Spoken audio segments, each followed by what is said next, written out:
Hello, my name is Dana Edwards, and I am recording this video for my crisis response and trauma care course. This video is video response number 2. It is on needs and challenges of disasters. And every answer or every reference that I give for the questions, it came from the video we were assigned this week, Needs and Challenges of Disasters, Module Week 6. So the first question we had is, what are the needs and challenges of the heroic phase? So the heroic phase is just after the disaster has happened. And during this phase, disaster survivors, they feel lost. They may be displaced. It's maybe major recovery efforts going on and rescue efforts going on.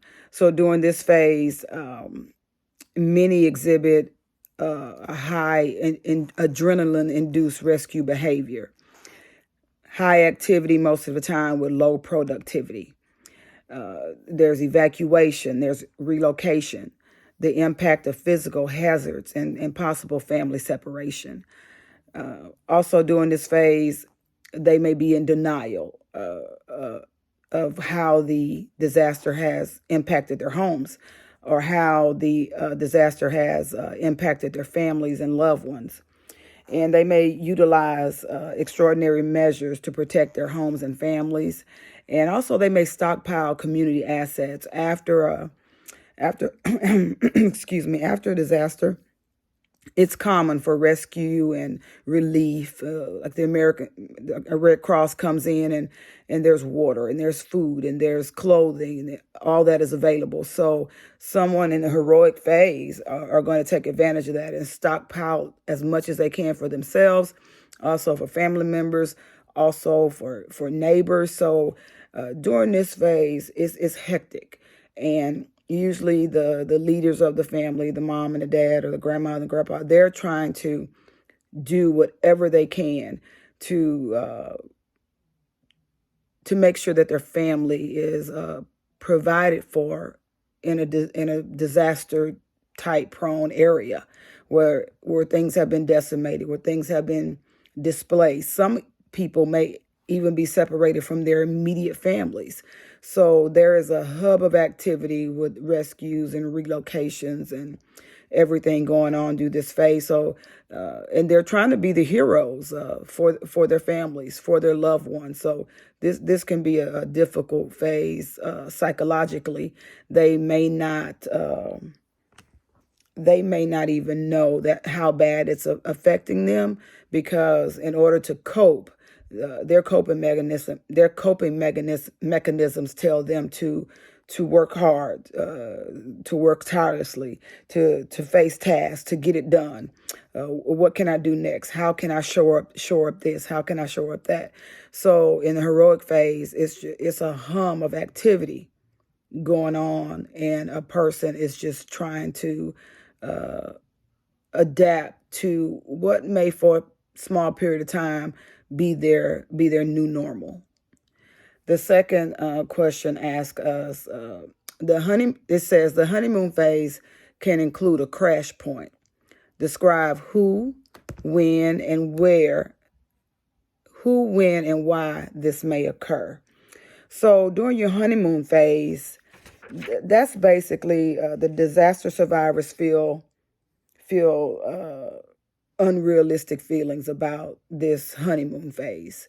They're full of gratitude for the assistance that's coming in, housing, food, clothing, water. There's just a great sense of community and gratitude. And it gives them the sense that everything is going to be okay.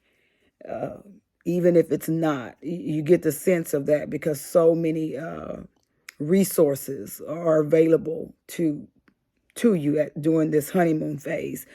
You focus on the feel-good stories, on the survivals, on the rescues, on the heroes, the local heroes, commercial businesses who are opening their doors and there's just a bunch of love and community and safety. You feel safe after this disaster, and you begin to know that normalcy is possible. And all of a sudden, this exhaustion sets in, because through this heroic phase, you are moving, working, and not really resting. And also your mind is working overtime. And so all of a sudden, reality sets in. You get to this crash point, and it hits you that I've lost a lot. And the community bonding is easing up, and assistance is not as readily available as it was to you immediately following the disaster. Needed resources just start to dry up. That sense of community leaves, as some people have to relocate and evacuate, and their homes are not inhabitable. And so what happens is you're there all of a sudden, and you look up, and your family may still have so many needs that have not been met, and you don't know what to do. You don't know where this next resource is, because now you have to go through a different set of channels to find things that were so readily available.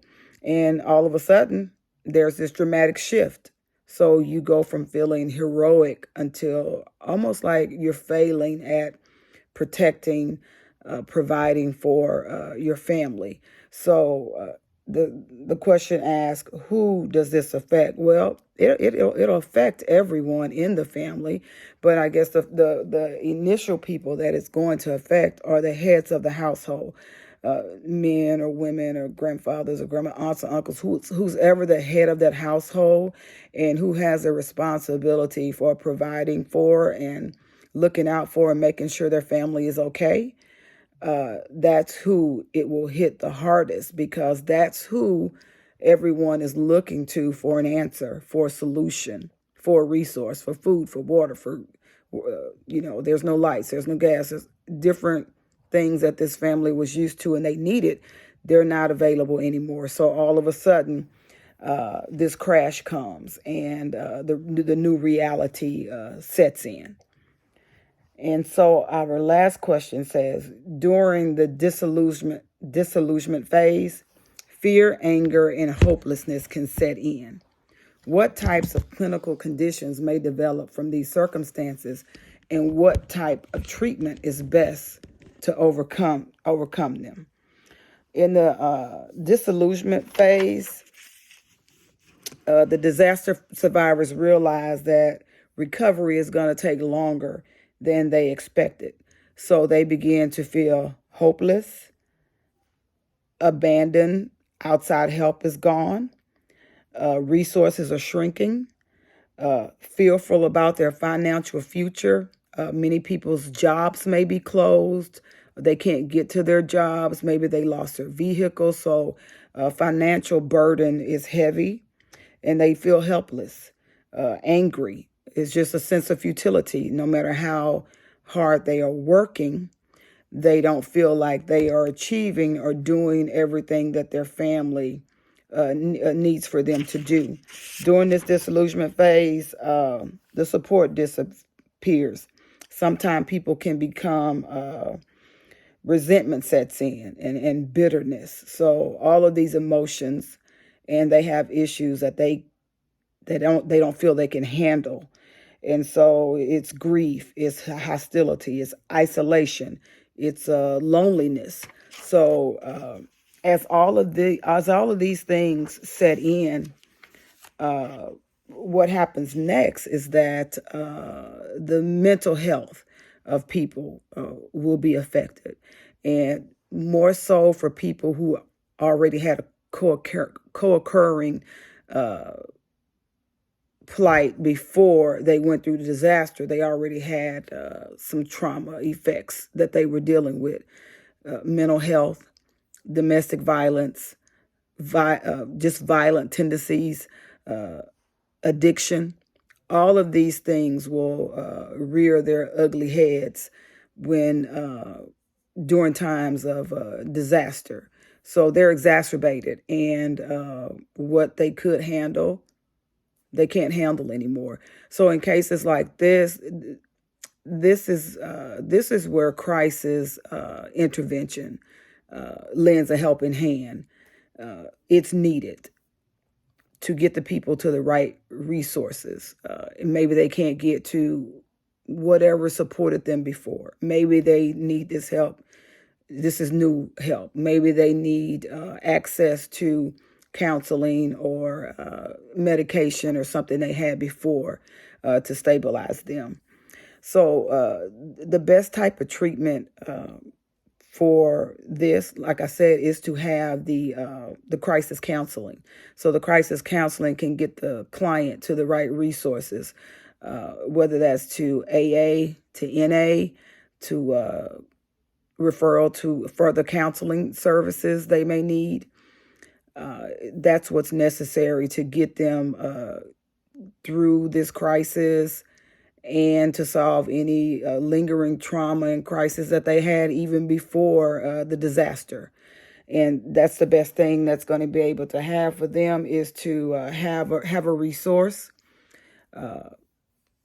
Also giving them a resource to maybe their church or church groups that they've been cut off from before the disaster.